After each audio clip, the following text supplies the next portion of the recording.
वैसे तो नेपोलियन की लाइफ में ऐसे बहुत सारे बहुत ज़बरदस्त मोमेंट्स हैं, बट एक उसका ऐसा दबंग वाला मोमेंट है जो मुझे बहुत पसंद है। जब उसको सारे यूरोपियन कंट्रीज ने मिलके, एम्पायर्स ने मिलके उसको हरा दिया, तो उसको उन्होंने फ्रांस से निकाल के एक आइलैंड पे भेज दिया जो इटली के पास था, और उन्होंने फ्रांस का नया राजा किसी और को ना दिया। जब नेपोलियन उस आइलैंड से निकल के वापस फ्रांस में आ गया, तो जो फ्रांस का नया राजा बन गया था नेपोलियन के एब्सेंस में, उसने नेपोलियन को रोकने के लिए कुछ सोल्जर्स को भेजा। अब नेपोलियन के साथ कुछ 700-800 लोग ही आए थे बस। तो जब उनका सामना हुआ फ्रेंच आर्मी के साथ, तो नेपोलियन उन सारे लोगों से निकल के सामने आके खड़ा हो गया और उसने कहा कि ये लो, मैं तुम्हारे सामने खड़ा हूं, अगर तुम में से एक भी है जो अपने जनरल, अपने एम्परर, अपने राजा को मारना चाहता है, तो मेरा सीना तुम्हारे लिए खुला है। उसकी ये बात सुनते ही उसके सामने जो आर्मी थी, उन लोगों ने अपनी गन्स नीचे कर दी और उन्होंने नारे लगाना शुरू किया, नेपोलियन की जय, लॉन्ग लिव द एम्परर। और फिर यही जो आर्मी इसको रोकने के लिए आई थी, वही उसको लेके पहुंच गई सीधे पेरिस। इस वीडियो में हम बात करेंगे नेपोलियन बोनापार्ट की, एक ऐसा इंसान जिसकी अपनी पहले कोई पहचान नहीं थी, बट नीचे से शुरुआत करके कैसे वो सीधे फ्रांस का राजा बन गया। कहानी शुरू होती है अगस्त 15 साल 1769 से। ये वो दिन था जब नेपोलियन बोनापार्ट पैदा हुआ कॉर्सिका के आइलैंड पे। उस जमाने में कॉर्सिका जेनोवा सिटी स्टेट के अंडर था, बट इसके पैदा होने के बिल्कुल एक साल पहले फ्रेंच लोगों ने इस आइलैंड को अपने कब्जे में कर लिया था। तो इसीलिए कहा जाता है कि नेपोलियन फ्रेंच नहीं था ओरिजिनली, वो कॉर्सिका का था। और इनिशियली उसको फ्रेंच लोगों से बहुत नफरत थी, क्योंकि फ्रेंच लोगों ने ही उसके घर को, उसके आइलैंड को कब्जा किया था। नेपोलियन के पिता एक लॉयर थे, और हालांकि उसके पेरेंट्स कॉर्सिका की नोबिलिटी के थे, फिर भी इनके पास बहुत पैसा नहीं था। तो एक बहुत ही नॉर्मल सा इंसान था, और पढ़ाई करने के लिए नेपोलियन के पेरेंट्स ने उसको भेज दिया मेनलैंड फ्रांस में। जब नेपोलियन फ्रांस में आया, तो ऑब्वियसली उसको अपने घर की याद आ रही थी, कॉर्सिका की, और उसको यहाँ पे बहुत अजनबी सा लग रहा था। उसके साथ साथ ऐसा कहा जाता है कि बचपन में लोग उसको छेड़ते थे यहाँ पे। बट जो भी हो, साल 1785 में नेपोलियन ने फ्रेंच मिलिट्री एकेडमी से ग्रेजुएट किया, और वो फ्रांस की आर्मी में जो एक आर्टिलरी रेजिमेंट था, उसमें वो बन गया सेकंड लेफ्टिनेंट, जो कि एक ऑफिसर का छोटा रैंक होता है। और उसके कुछ सालों के बाद ही साल 1789 में शुरू हो गया फ्रेंच रेवोल्यूशन। ये रेवोल्यूशन इसलिए हुआ था क्योंकि उस समय फ्रांस के जो राजा थे लुई 16, उनसे लोग बहुत ही परेशान हो चुके थे, और लोगों को यह था कि अब राजाओं का राज नहीं होगा फ्रांस में, अब जनता का राज होगा। रेवोल्यूशन के स्टार्टिंग के समय में फ्रांस की मिलिट्री में कोई खास योगदान नहीं था नेपोलियन का, और वो वापस कॉर्सिका में आ गए थे। बट फ्रेंच रेवोल्यूशन के स्टार्टिंग के सालों में ही नेपोलियन का काफी अच्छा रिलेशन बन गया जेकोबिन्स के साथ। रेवोल्यूशन के दौरान हुआ यह था कि जो राजा थे, उनके जो सपोर्टर्स थे, उनको रॉयलिस्ट कहते थे, और जो राजा को अपोज कर रहे थे, जो चाहते थे कि राजाओं का राज ना हो, उनमें एक जो बहुत बड़ा ग्रुप था, उनका नाम था जेकोबिन्स, और उनके मेन लीडर थे मैक्सिमिलियन रोबेस्पियर। तो रोबेस्पियर के जो भाई थे ऑगस्टीन रोबेस्पियर, उनके साथ एक रिश्ता बन गया नेपोलियन का, और इसी वजह से वो जेकोबिन्स के साथ अटैच हो गए थे। और अभी भी नेपोलियन कॉर्सिका में ही थे, बट साल 1793 में नेपोलियन की फैमिली का जो कॉर्सिका के गवर्नर थे, उनके साथ झड़प हो गई, और इसीलिए भाग के ये पूरी फैमिली आ गई वापस मेनलैंड फ्रांस में।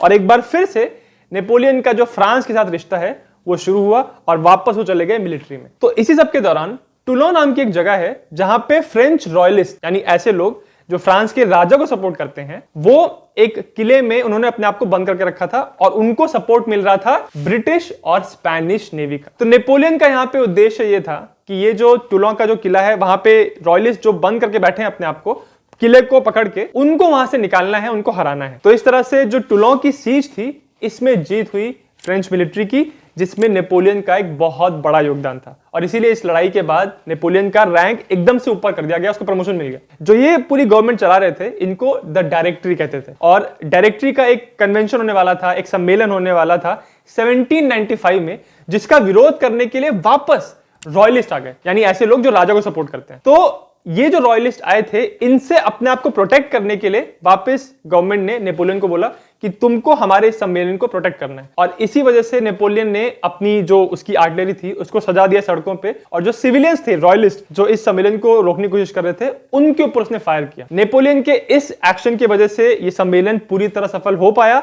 और ये जो लोग कोशिश कर रहे थे डायरेक्टरी को हटाने की, वो लोग हार गए। और इस वजह से वापस सरकार खुश हुई नेपोलियन से, और उन्होंने उसको वापस प्रमोशन दिया, और अब वो बन गया था मेजर जनरल। इस प्रमोशन के बाद सरकार ने नेपोलियन को इटली भेज दिया, वहां पे जो फ्रेंच आर्मी है उसका कमांडर बना के। इस पूरे टाइम फ्रांस लगातार जो यूरोप के बाकी किंगडम्स थे, बाकी पावर्स थे, उनके साथ लड़ाई कर रहे थे। तो 1796 में नेपोलियन जब इटली में था, उसने ऑस्ट्रिया को एक लड़ाई में हराया और इसीलिए साल 1797 में ऑस्ट्रिया के साथ फ्रांस ने एक ट्रीटी की, जिसको ट्रीटी ऑफ कैंपो फोर्मियो कहते हैं। और इस ट्रीटी के बाद फ्रांस की जो टेरिटरी है वो और बढ़ गई और रेपुटेशन बढ़ी नेपोलियन की। इसके अगले साल जो फ्रांस की गवर्नमेंट थी, द डायरेक्टरी, उन्होंने नेपोलियन को ऑफर किया कि तुम इतना अच्छा परफॉर्म कर रहे हो, क्यों ना तुम हमारा जो सबसे बड़ा दुश्मन है ब्रिटिश लोग, उनको इन्वेट करो, ब्रिटिश आइलैंड पे जाओ, उनको हराओ और वहां पे भी हमको जीत दिलाओ। बट नेपोलियन मिलिट्री जीनियस सिर्फ इसलिए नहीं था कि वो बैटलफील्ड पे इतने अच्छे से स्ट्रैटेजी बनाता था, वो इसलिए भी जीनियस था क्योंकि उसको पता था कि कौन सी लड़ाई करनी है और कौन सी नहीं करनी है। नेपोलियन जानता था कि अभी फ्रेंच नेवी इतनी स्ट्रांग नहीं हुई है कि वो ब्रिटेन को डायरेक्टली इन्वेड कर पाए। तो इसलिए नेपोलियन ने कहा कि वो डायरेक्टली ब्रिटिश आइलैंड को इन्वेड नहीं करेगा, बट इजिप्ट के रीजन में जो ब्रिटिश फोर्सेस हैं उनके ऊपर अटैक करेगा।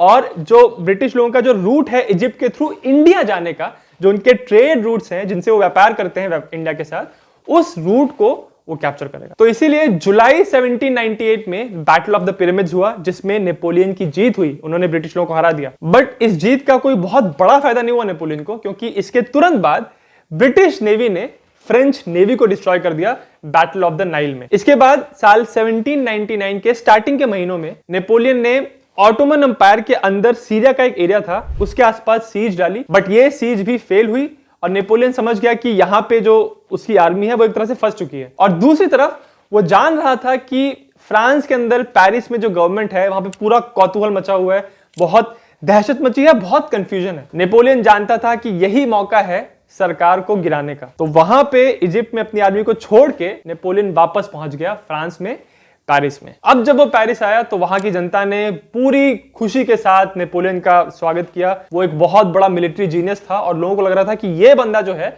अब ये पेरिस की गवर्नमेंट को हटाएगा और खुद कुछ तो करेगा हमारे लिए। और नेपोलियन ने बिल्कुल वही किया। नवंबर 1799 में नेपोलियन ने डायरेक्टरीट के जो बड़े बड़े लीडर्स थे उन सबको पावर से हटा दिया और एक नई तरह की सरकार बनाई फ्रांस में, जिसको कहते थे द कॉन्सुलेट। इसमें 3 कौंसिल मेंबर्स थे और जो पहला कौंसिल था वो था नेपोलियन। इस तरह से सबसे ज्यादा पावर जो थी वो फर्स्ट कौंसिल के पास ही थी। फर्स्ट कौंसिल बनने के बाद साल 1804 में नेपोलियन ने अपने आप को राजा घोषित कर दिया और अपने हाथ से खुद मुकुट उठा के उसने अपने सर पे रखा था। और ये बहुत ही फेमस इवेंट है, क्योंकि नॉर्मली राजा के ऊपर जो मुकुट रखते हैं, क्राउन रखते हैं, वो जनरली कोई क्रिश्चियनिटी के कोई पादरी होते हैं या कोई इंपॉर्टेंट रिलीजियस फिगर होता है। बट इस बंदे ने खुद ही अपने हाथ से उठा के मुकुट अपने सर पे रखा था, ये दिखाने के लिए कि वो किसी के भी नीचे नहीं है, उसकी अथॉरिटी सबसे बड़ी है। तो देखिए फ्रेंच रिवॉल्यूशन ने किस तरह से राजा को, एरिस्टोक्रेसी को हटाया था फ्रांस से, बट नेपोलियन ने जो फ्रेंच रिवॉल्यूशन के बाद ही पावर में आया था, कैसे धीरे धीरे सिस्टम को चेंज करते हुए उसने अपने आप को राजा बना दिया और वही सिस्टम वापस ले आया जो फ्रेंच रिवॉल्यूशन के पहले था।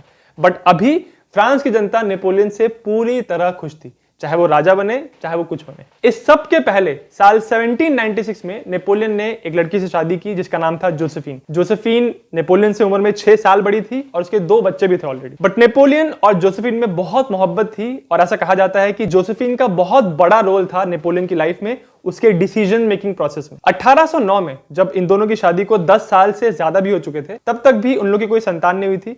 तो इसीलिए नेपोलियन ने अपनी शादी एनल की, खत्म की जोसेफिन के साथ और एक दूसरी लड़की से शादी की जिसका नाम था मैरी लुइस, जो कि ऑस्ट्रियन राजा की बेटी थी। और साल 1811 में इनका एक पुत्र हुआ जिसका नाम रखा गया नेपोलियन द सेकंड। इसके अलावा नेपोलियन के और भी बहुत सारे बच्चे थे, बट वो लेजिटिमेट नहीं थे। साल 1803 से लेके 1815 तक जो पूरा समय चला, इसको नेपोलियनिक वॉर्स कहते हैं, क्योंकि इस पूरे टाइम में नेपोलियन ने अपनी आर्मी को लेके बहुत सारी लड़ाइयां की और ऑलमोस्ट सारी लड़ाइयों में वो जीता। 1800 की साल में इन्होंने ऑस्ट्रियंस को वापस हराया बैटल ऑफ मेरेंगो में, और इसी के साथ नेपोलियन की जो रेपुटेशन थी फर्स्ट काउंसिल की, वो और भी ज्यादा स्ट्रांग हो गई। ब्रिटिश लोग भी इतने समय से नेपोलियन के साथ लड़ाई करते करते हार चुके थे, थक चुके थे। इसीलिए साल 1802 में उन्होंने नेपोलियन के साथ एक ट्रीटी ऑफ एमियन की और इसमें अब एक तरह से यूरोप में टेम्पररी शांति हो गई। जब शांति हुई टेम्पररी, तो नेपोलियन ने सोचा कि अब फ्रांस के अंदर काम किया जाए कि देखें भाई अंदर घर पे क्या चल रहा है। तो इसीलिए फिर नेपोलियन ने फ्रांस के बैंकिंग सिस्टम में काफी बदलाव किए,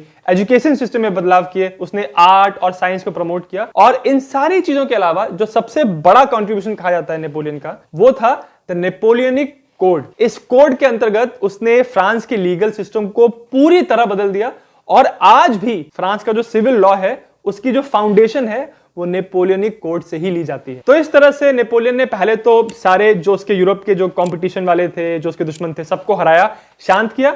उसके बाद उसने फ्रांस की इंटरनल कंडीशन को भी स्टेबलाइज किया। इसी वजह से नेपोलियन का एक बहुत बड़ा योगदान है फ्रेंच हिस्ट्री में और एक्चुअली पूरी यूरोपियन हिस्ट्री में। और इसी वजह से यूरोप में जो नेपोलियन की पकड़ है वो मजबूत से मजबूत होती चली गई। कहा जाता है कि नेपोलियन की सबसे बड़ी जीत हुई थी बैटल ऑफ ऑस्टरलिट्ज में। यहां पे उसने रशिया और रशिया की कंबाइंड आर्मीज को हराया था। इस जीत के बाद नेपोलियन ने, जो यूरोप में एक होली रोमन अंपायर था जिसमें बहुत सारे किंगडम्स ऐसे आपस में जुड़े हुए थे, इस अंपायर को उसने खत्म कर दिया और एक नया ग्रुप बनाया जिसका नाम उसने रखा कॉन्फेडरेशन ऑफ द राइन। और इसी ग्रुप के अंदर जितने भी छोटे छोटे सिटी स्टेट्स थे या अंपायर्स थे, उन्होंने मिलके एक कंट्री बनाया जिसको आज हम जर्मनी कहते हैं। तो कैसे ये सारे मिले आपस में, उनका यूनिफिकेशन कैसे हुआ, उसके बारे में एक अलग से वीडियो बनाया मैंने, लिंक डिस्क्रिप्शन में है। तो जैसे मैंने कहा कि नेपोलियन ने यूरोप के मेनलैंड पे तो ज्यादातर किंगडम्स को, अंपायर्स को अपने कब्जे में कर लिया था, अपने कंट्रोल में कर लिया था। बट फिर भी अभी एक ताकत थी, एक अंपायर था जो डायरेक्टली नेपोलियन के कंट्रोल में नहीं था, और वो था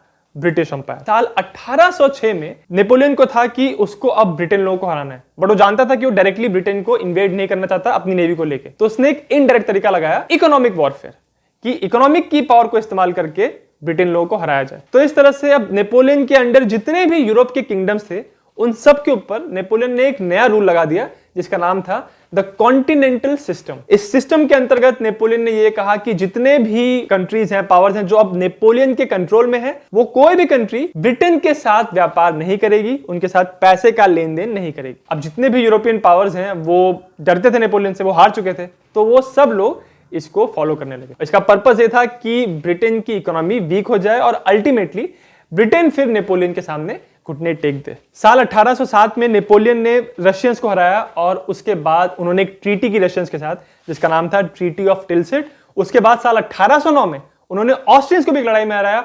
इस सारी लड़ाई में जो जीत मिल रही थी नेपोलियन को, उसकी वजह से फ्रेंच अंपायर का जो एरिया था वो धीरे धीरे बड़े होते जा रहा था। बट यहां पे एक ट्विस्ट आता है कहानी में। जैसे मैंने आपको बताया था कि जितने भी कंट्रीज थे जो कॉन्टिनेंटल सिस्टम को फॉलो कर रहे थे, वो कहीं ना कहीं नेपोलियन के कंट्रोल में थे। बट साल 1810 में रशियन अंपायर ने कहा, रशिया के राजा ने कहा कि भाई उनका जो अंपायर है वो बहुत कमजोर हो चुका है, उनके पास अब पैसे नहीं बन पा रहे हैं और उनके पास बहुत रॉ मटेरियल है। तो Russian Raja Alexander the first ने कहा कि अब वो कॉन्टिनेंटल सिस्टम को फॉलो नहीं करेंगे, नेपोलियन की बात का उल्लंघन करेंगे और वो ब्रिटेन के साथ ट्रेड वापस शुरू करेंगे। ये बात देख के ऑब्वियसली नेपोलियन को बहुत गुस्सा आया, क्योंकि नेपोलियन जानता था कि कॉन्टिनेंटल सिस्टम को यूज करके, इकोनॉमिक वॉरफेयर को यूज करके वो ब्रिटेन को फाइनली हरा सकता है। बट अगर रशिया ने वापस ट्रेड शुरू कर दिया ब्रिटेन के साथ, तो नेपोलियन को इसका बहुत नुकसान होगा। फिर उसने डिसाइड किया कि अब रशिया को उनका सबक सिखाने के लिए उसको रशिया को इन्वेड करना पड़ेगा। जब वो रशिया का इन्वेजन प्लान कर रहा था तो बहुत लोगों ने इसको कहा कि रशिया एक बहुत बड़ी कंट्री है और हमको उनको इन्वेड करना है, तो जल्दी से उनको लड़ाई में हराना है। और नेपोलियन ने ऐसा ही प्लान किया कि मुझे जाके पूरे रशिया को ऑक्यूपाई नहीं करना है, जल्दी से लड़ाई करके रशिया को हराना है और रशिया को अपने घुटनों पर लेके आना है ताकि वो वापस कॉन्टिनेंटल सिस्टम को फॉलो करें। बट रशिया का जो एम्परर था अलेक्जेंडर द फर्स्ट, उनका यह मानना था कि वो डायरेक्टली नेपोलियन के साथ लड़ाई ही नहीं करेंगे। तो जब नेपोलियन ने एक बहुत बड़ी ग्रैंड आर्मी को लेके रशिया को इन्वेड किया, तो उसकी ये उम्मीद थी कि वो जाएगा रशिया में, रशियन आर्मी से लड़ाई करेगा और उनको हरा देगा। बट ऐसा हुआ ही नहीं। रशियन आर्मी लगातार पीछे हट रही थी और जो जिस एरिया को से छोड़ छोड़ के वो पीछे हट रहे थे, उस सारे एरिया को वो लोग जला रहे थे, जिसको स्कॉच्ड अर्थ पॉलिसी कहते हैं। इसका पर्पस ये था कि जितने जितने एरिया से वो पीछे हट रहे हैं, वहां पे नेपोलियन की आर्मी आ रही है, तो उनको जमीन से कुछ खाने के लिए मिले ही ना, उनको कोई जानवर ना मिले, उनको कोई फसल ना मिले, ताकि जो नेपोलियन की आर्मी है, जिसकी स्ट्रेंथ ये थी कि लगातार वो जमीन से ही चीजें लेके, जानवरों को लेके, फसल लेके अपना खाना पीना खाते रहते हैं, आगे बढ़ते रहते हैं, वो कुछ भी उनको ना मिले। तो साल 1812 में जब नेपोलियन ने ये इन्वेजन शुरू किया था रशिया का, तो उसको लग रहा था कि कुछ ही हफ्तों में वो रशिया को हरा देगा। बट अब नवंबर आ चुका था 1812 का और बहुत ठंडी हो रही थी और फाइनली पहुंच चुका था मॉस्को के अंदर नेपोलियन अपनी आर्मी को लेके। बट जब वो यहां पहुंचा तो उसने देखा कि ऑलरेडी पूरा जो मॉस्को है उसको खाली कर दिया गया है और वहां पे आग लगा दी गई। नेपोलियन जानता था कि यहां पहुंच तो गया है वो, उसने इस जगह को कैप्चर कर लिया है, बट यहां पे और कोई है ही नहीं और कोई भी रशियन आर्मी का या रशियन एम्परर का कोई भी रिप्रेजेंटेटिव आके उसके सामने सरेंडर ही नहीं कर रहा है। तो एक तरह से मॉस्को को जीतने के बाद भी नेपोलियन हार चुका था। और वो समझ चुका था कि यहाँ रुकने का कोई फायदा नहीं, क्योंकि अब ठंडी शुरू हो चुकी है और यहाँ पे अपना गुजर बसर करने का, उसकी आर्मी को सपोर्ट करने का कोई जुगाड़ नहीं है। तो मॉस्को को जीतने के बाद भी 1 महीने रुकने के बाद वो वेट करता रहा कि कोई सरेंडर करेगा, बट किसी ने सरेंडर नहीं किया। तो वापस नेपोलियन ने अपनी आर्मी को ऑर्डर दिया कि पीछे हटना शुरू करो। अब जब वो पीछे जा रहे थे, उसी रास्ते को यूज करके जिस रास्ते से वो रशिया के अंदर आए थे, तब फिर रशियन आर्मी ने इनको परेशान करना शुरू किया और ठंडी भी पड़ रही थी, लगातार रशियन आर्मी अटैक कर रही थी। तो फाइनली जो फ्रांस की जो ग्रैंड आर्मी थी इस इन्वेजन के बाद वापस निकली रशिया से, तो सिर्फ 1 लाख लोग बचे थे और ये इन्वेजन की शुरुआत में 6 लाख से ज्यादा लोग थे इस आर्मी में। इस इन्वेजन का पूरी तरह भारी नुकसान हुआ नेपोलियन को, और ये पहली बार था जब नेपोलियन की इतनी बड़ी हार हुई। नेपोलियन जानता था कि उससे बहुत बड़ी चोट पहुंची है उसकी रेपुटेशन को, और जनता को लगने लगा था कि शायद से ये बंदा इतना भी खास नहीं है जितना हमको लग रहा था। इसके बाद साल 1813 में नेपोलियन की एक और बहुत बड़ी हार हुई, जिसको बैटल ऑफ लीप्सिग कहते हैं या फिर बैटल ऑफ नेशंस कहते हैं, क्योंकि इस लड़ाई में प्रशियंस, ऑस्ट्रियंस, रशियंस और स्वीडिश लोगों ने मिलकर नेपोलियन को हराया था। इस लड़ाई में हारने के बाद नेपोलियन की आर्मी ने पीछे पीछे हटना शुरू किया, बट ये जो कोalition की जो आर्मी थी वो अब पेरिस पहुंच चुकी थी। उन्होंने पेरिस को कैप्चर किया और नेपोलियन को कह दिया कि अब तुम गद्दी छोड़ दो, यहाँ के राजा अब तुम नहीं रहे। और इसी बेइज्जती के साथ नेपोलियन को फ्रांस की गद्दी को छोड़ना पड़ा। और ये जो आर्मी जीती थी यहाँ पे, कोalition आर्मी इन सारे देशों की, उन्होंने मिलके नेपोलियन को यहाँ से तड़ी पार कर दिया एक आइलैंड पे जिसका नाम एल्बा था। इस आइलैंड का राजा बना दिया गया नेपोलियन को, बट नेपोलियन जानता था कि उसकी बहुत बड़ी बेइज्जती है, क्योंकि इतना छोटा सा आइलैंड दिया है उसको और उसका राजा कह रहे हैं वो लोग। जब ये कोalition पावर्स पेरिस में जीत चुके थे, तो उन्होंने नेपोलियन को गद्दी से हटाने के बाद एक दूसरे राजा को गद्दी बैठा दिया जिसका नाम था लुई द 17। बट साल 1815 में फरवरी के महीने में, जब नेपोलियन को यहाँ पे आए हुए 1 साल भी नहीं हुआ था, नेपोलियन सबकी नजर से बच के इस आइलैंड से निकल गया और वो वापस पहुंच गया फ्रांस में। और फिर वही इंसिडेंट हुआ था जो मैंने आपको इस वीडियो के स्टार्टिंग में बताया था। जो फ्रांस का राजा था उसने नेपोलियन को रोकने के लिए अपनी एक आर्मी भेजी, बट जब आर्मी ने अपने नेपोलियन के सामने देखा तो उन्होंने अपने हथियार छोड़ दिए और वो नेपोलियन के साथ ही मिल गए। और जब नेपोलियन ये पूरी आर्मी लेके पहुंचा पेरिस में, तो वहां से राजा ऑलरेडी भाग खड़ा हुआ था। बिना किसी लड़ाई के नेपोलियन ने वापस पेरिस की गद्दी अपने हाथ में ले ली और उसने फिर शुरू किया द 100 डेज कैंपेन। नेपोलियन ये बात जानता था कि जिन जिन देशों ने, जिन पावर्स ने मिलकर उसको हराया है, वो वापस एक साथ जुड़ जाएंगे और उसको हराने की कोशिश करेंगे। तो इसीलिए उसका प्लान ये था कि इसके पहले के सारे जो किंगडम्स हैं वो मिल जाएं और एक साथ नेपोलियन पर अटैक करें। वो एक एक करके इन सबको हरा देगा। इसीलिए उसने बेल्जियम को इन्वेड किया और 16 जून साल 1815 में बैटल ऑफ लिग्नी में उसने प्रशियंस को हरा दिया। बट इसके 2 दिन के बाद 18 जून साल 1815 में वाटरलू में एक लड़ाई हुई, जिसमें ब्रिटिश लोगों ने प्रशियंस की मदद को यूज करके नेपोलियन की आर्मी को हरा दिया और एक बार फिर से उन्होंने मजबूर कर दिया नेपोलियन को कि उसको अपनी गद्दी छोड़नी पड़े। ब्रिटिश लोग ये बात जानते थे कि एक बार उन्होंने एल्बा पे भेजा है नेपोलियन को और वहां से वो वापस आ गया था फ्रांस में। तो इस बार सेफ रहने के लिए इन्होंने नेपोलियन को एक बहुत दूर एक टापू पे भेजा जो अटलांटिक ओशन के दक्षिणी हिस्से में था। इस आइलैंड का नाम था सेंट हेलेना और इस आइलैंड पे पूरा कंट्रोल था ब्रिटिश लोगों को। अक्टूबर 1815 में उन्होंने इस आइलैंड पे भेजा था नेपोलियन को और 6 साल के बाद जब नेपोलियन 51 ईयर्स के थे, इसी आइलैंड पे उनकी डेथ हो गई। नेपोलियन की डेथ कैसे हुई इसके बारे में बहुत सारी कहानियां कही जाती हैं। कुछ लोग कहते हैं कि उसको स्टमक कैंसर था बहुत पहले से, बट कुछ लोग कहते हैं कि ब्रिटिश लोगों ने इसको यहाँ पे रखा था और वो धीरे धीरे इसके खाने में थोड़ा थोड़ा जहर मिला रहे थे और अल्टीमेटली इसी पॉइजनिंग की वजह से नेपोलियन के पेट में कुछ खराबी हो गई और उसकी वजह से उसकी डेथ हो गई। जो भी हो, बट नेपोलियन बोनापार्ट की लेगेसी सिर्फ यूरोप में नहीं, पूरे दुनिया में एक बहुत बड़ा मायना रखती है।